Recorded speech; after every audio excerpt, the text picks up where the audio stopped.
शंकर भगवान की जय।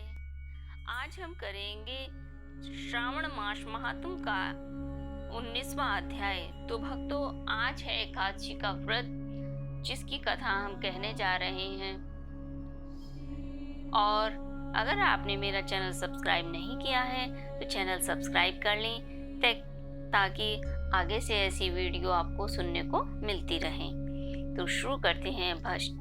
भगवान श्री सदाशिव ने कहा, हे सनत कुमार, सावन महीने के दोनों पक्षों की एकादशी तिथि के दिन जो क्रिया करनी होती है, अब मैं उसके संबंध में बताऊंगा, उसे तुम ध्यान पूर्वक सुनो।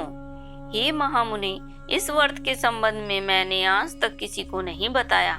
यह व्रत गुप्त, योग्य, उत्तम, महान पुण्य तथा पाप ताप को समूल नष्ट करने वाला है।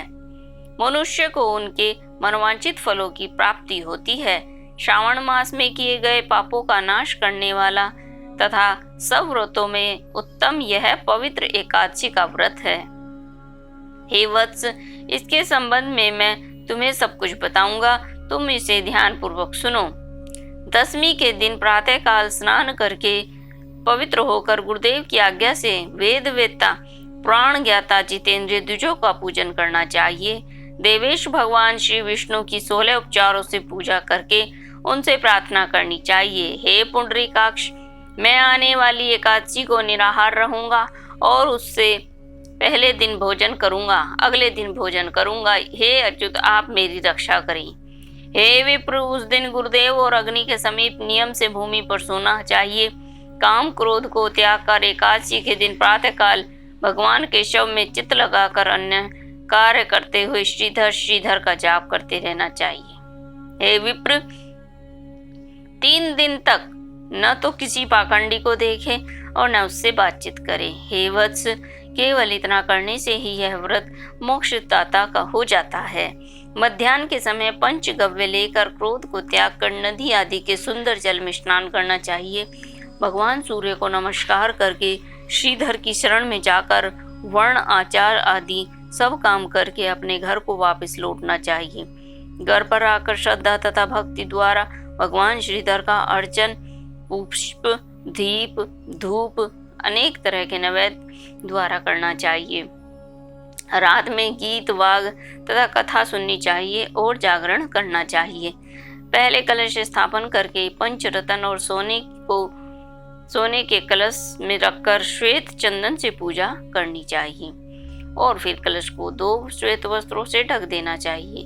देव देवेश की प्रतिमा, शंख, चक्र, गदा, पद्मधारी भगवान देव देवेश की पूजा ग्रहण करके ब्राह्मण को सोने की दक्षिणा देकर कलश दे देना चाहिए। यह घड़ा दान सहित ब्राह्मणों को देते समय इस प्रकार कहना चाहिए, भगवान श्रीधर जी, आप प्रसन्न होकर मुझे उत्तम लक्ष्मी दीजिए।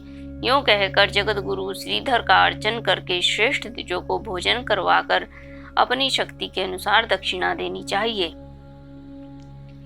अपने नौकरों चाकरों को भोजन कराकर गौर को चारा डालना चाहिए। स्वयं अपने सगे संबंधियों के घर के सदस्यों तथा इष्ट मित्रों द्वारा करना चाहिए। तथा यह मैंने तुम्हें शुक्ल पक्ष एकादशी तिथि का व्रत विधान बताया है। इसी तरह कृष्ण पक्ष की तिथि के दोनों व्रतों का विधान समान है, केवल इनमें नाम का ही भेद है। कृष्ण पक्ष में भगवान से यूं प्रार्थना करें, भगवान जनार्दन प्रसन्न हो तथा मुझे उत्तम लक्ष्मी दे। शुक्ल पक्ष में श्रीधर और कृष्ण पक्ष में भगवान जनार्दन कहे गए हैं। यह मैंने दोनों ही व्रतों का विधान तुमसे कहा है। हे तात, इस व्रत के तुल्य न कोई व्रत हुआ है, न है और न आगे होगा। मनुष्य को इसे गुप्त रखना चाहिए और किसी दुष्ट प्रकृति वाले से न कहना चाहिए। भगवान सदाशिव ने श्री सनत कुमार से कहा, द्वादशी के दिन भगवान विष्णु के निमित्त पवित्रारोपण के संबंध में मैं तुम्हें बताऊंगा। देवी, पवित्रारोपण में मैं तुमको विधान के संबंध में बता चुका हूँ और अब श्री विष्णु पवित्रारोपण के विशेष विधि बताता हूँ, तुम इसे ध्यान पर सुनो। हे तात, इसका अधिकारी कौन है, यह जान लेना भी आवश्यक है। ब्राह्मण, क्षत्रिय, वैश्य, स्त्री, शूद्र और सर्वधर्म शिक्षित जनों को भक्ति द्वारा पवित्रारोपण करवाना चाहिए। स्त्रियों तथा शूद्रों को केवल नाम मंत्र द्वारा श्री हरि का पूजन करना चाहिए। सतयुग में मणि का, त्रेता में सेना का, द्वापर में रेशमी तथा कलयुग में सूत द्वारा पवित्र का निर्माण करना चाहिए। सन्यासी को मानसिक पवित्रारोपण करना चाहिए। पवित्रों को बांस के पात्र के में रखें तथा कपड़े से ढककर भगवान श्रीधर के सम्मुख रहकर कहें, हे प्रभु, आपने किर्यालोपार्थ पवित्रा को ढका है। हे देव, आप सब तरह से मेरी गति हैं। हे जगतपते, आपको मैं इस पवित्रा द्वारा प्रसन्न करता हूँ। हे देवेश, आज से लेकर वर्ष भर तक व्रत नाशक, काम, क्रोध आदि न हो। हे देवेश, आप तब तक मेरी सुरक्षा करें जब तक कि मेरा व्रत पूर्ण न हो जाए। मैं आपका भक्त हूँ, आपको नमस्कार है। इस तरह भगवान श्रीधर से प्रार्थना करनी चाहिए। कलश पर बांस के पात्र में रखी पवित्रता को नम्रता पूर्वक इस प्रकार प्रार्थना करनी चाहिए। हे पवित्रा, 1 वर्ष तक किए अर्चन से प्रसन्न होकर विष्णु लोक से यहाँ आई, अतः आपको मेरा बारंबार नमस्कार है। हे देव, विष्णु तेज से उत्पन्न रमणीय पापनाशक सब इच्छाओं के प्रदाता, आपके शरीर में पवित्रा को धारण करता हूँ। हे देवेश, हे प्राण पुरुषोत्तम, आप मेरे द्वारा निमंत्रित हैं, अतः आपका पूजन करूंगा, फिर पुष्पांजलि दूंगा और रात में जागरण भी करना चाहिए। एकादशी के दिन अधिवासन करके द्वादशी के दिन प्रातःकाल पूजन करना चाहिए। गंध, दुर्वा, चावल हाथ में पवित्रा को ग्रहण करके कहना चाहिए कि हे देवों के देव, आपको मेरा बारंबार नमस्कार है।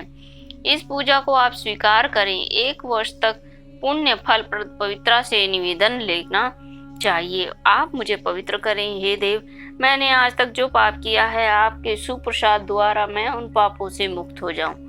मूल मंत्र द्वारा पवित्रा को सुपंडित कर नैवेद्य देना चाहिए। निरंजन तथा प्रार्थना करनी चाहिए। मूल मंत्र से अग्नि में धृत पायस तथा हवन करना चाहिए।